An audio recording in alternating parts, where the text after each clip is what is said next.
Pengenalan. Etika dan profesionalisme keguruan adalah aspek penting yang harus dimiliki oleh seorang guru.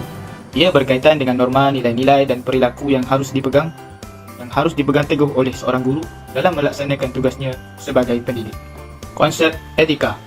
Etika ialah perlakuan seseorang yang diterima oleh masyarakat. Etika memberikan nilai-nilai yang baik untuk diamalkan dalam kehidupan harian. Nilai-nilai murni yang diamalkan akan memberikan kesempurnaan dan kebahagiaan dalam hidup seseorang dalam sekumpulan masyarakat. Perkhidmatan awam.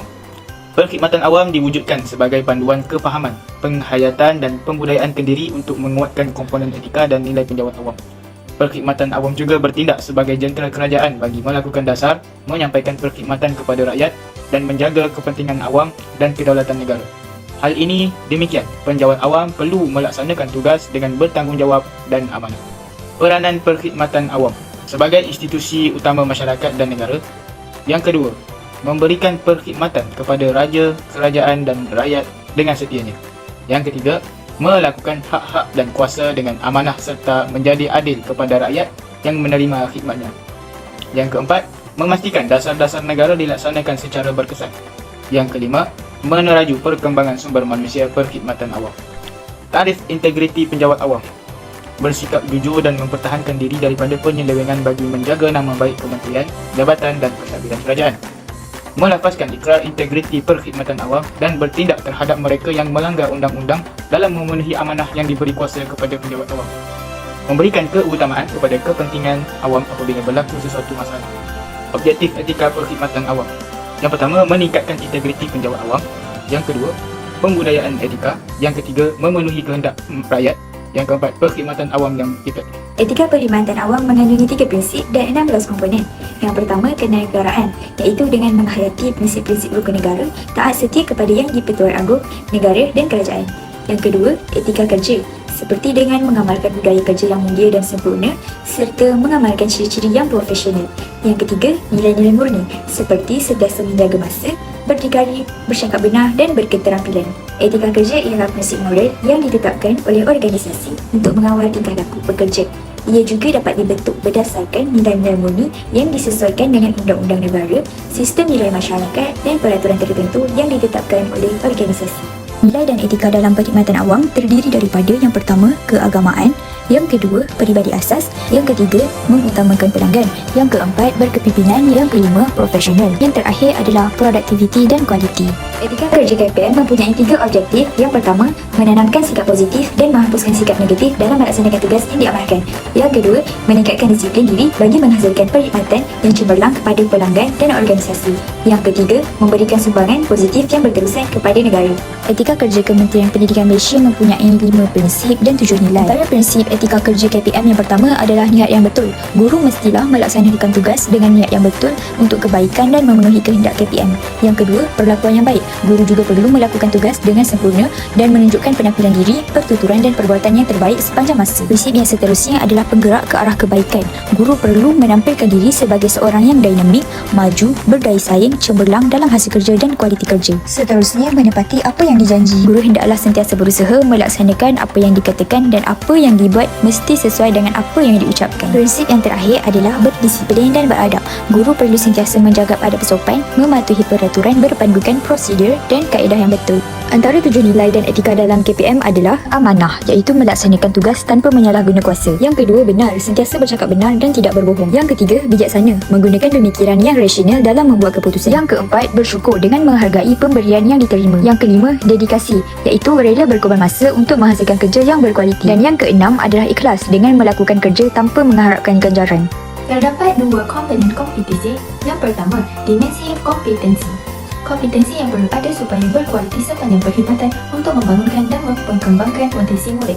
Yang kedua, dimensi etika perguruan. Prinsip moral dan nilai akhlak yang harus menjadi pegangan dan amalan guru di Malaysia. Terdapat 4 teras tanggungjawab. Teras yang pertama elemennya ialah memberikan khidmat yang bagus, menjaga imej profesion. Yang ketiga, melindungi maklumat sesebuah organisasi, mengamalkan konsep kooperatif dan kolaboratif, mematuhi perundangan dan mematuhi keperluan tanggungjawab. Teras yang kedua elemennya ialah memberikan pendidikan yang berkualiti, mengutamakan kebajikan murid, menghindari diskriminasi terhadap murid, bersikap terbuka terhadap pelbagai murid, melindungi rahsia dan maklumat murid, memelihara hubungan guru kepada murid, memupuk nilai-nilai murni dan kemahiran insaniah murid.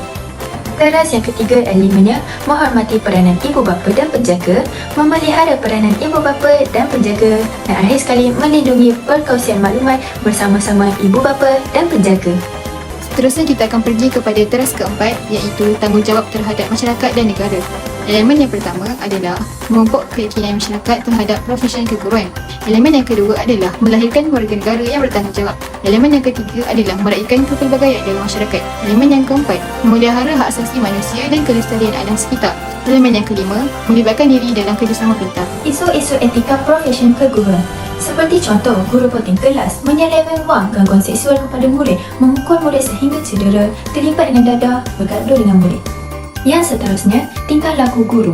Tata kelakuan anggota perkhidmatan awam diperuntukkan di bawah Peraturan Pegawai Awam, Kelakuan dan Tata Tertib 1993. Matlamat tata tertib ini untuk pembangunan modernisan hingga kelas pertama meletakkan kepentingan awam terlebih dahulu daripada kepentingan diri sendiri dan menghukum pegawai melakukan kesalahan. Kewajipan mematuhi peraturan. Seseorang pegawai hendaklah mematuhi peruntukan peraturan ini. Pelanggaran mana-mana peruntukan peraturan ini oleh seseorang pegawai boleh menyebabkan dikenakan tindakan tata tertib. Tugas kawalan dan pengawasan tata tertib. Yang pertama, tugas semua pegawai untuk menjalankan pengawasan tata tertib terhadap pegawai bawahannya dan ambil tindakan yang sesuai. Pegawai yang gagal mengambil tindakan terhadap pegawai bawahannya yang melanggar mana-mana peraturan, dia boleh dianggap cuai dan tidak bertanggungjawab dalam melaksanakan tugas dan boleh dikenakan tindakan tata tertib.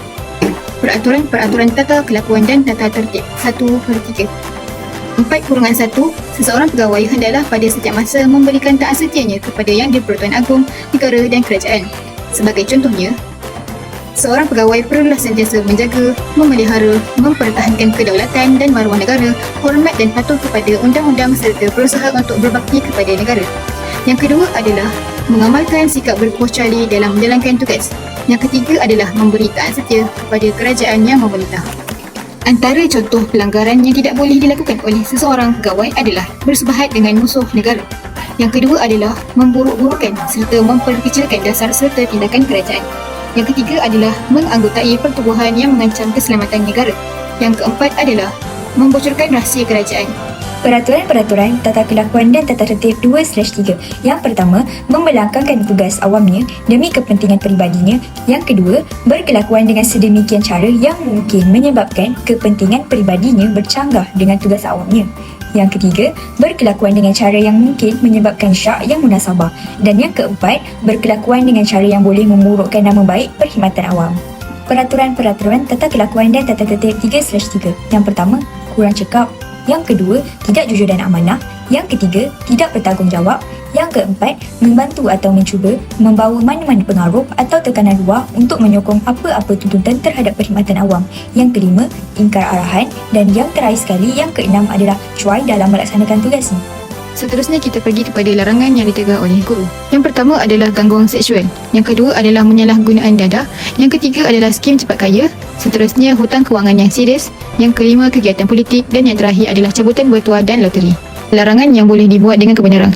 Yang pertama adalah pekerjaan luar. Yang kedua adalah etika berpakaian. Ketiga adalah menerima hadiah. Yang keempat adalah pempunyaan harta. Yang terakhir sekali adalah penyata awam iaitu menteri. Tindakan tata tertib. Tindakan tata tertib bermaksud hukuman bergantung kepada jenis pelanggaran kelakuan penjawat awam. Contoh tindakan tata tertib adalah yang pertama, amaran dalam bentuk peringatan. Yang kedua adalah denda maksimum selama 7 hari. Yang ketiga adalah melalui pertangguhan gaji. Seterusnya adalah melalui menurunkan gaji. Yang keenam adalah pangkat diturunkan. Dan yang terakhir adalah buang kerja dan dikeluarkan daripada perkhidmatan kerajaan.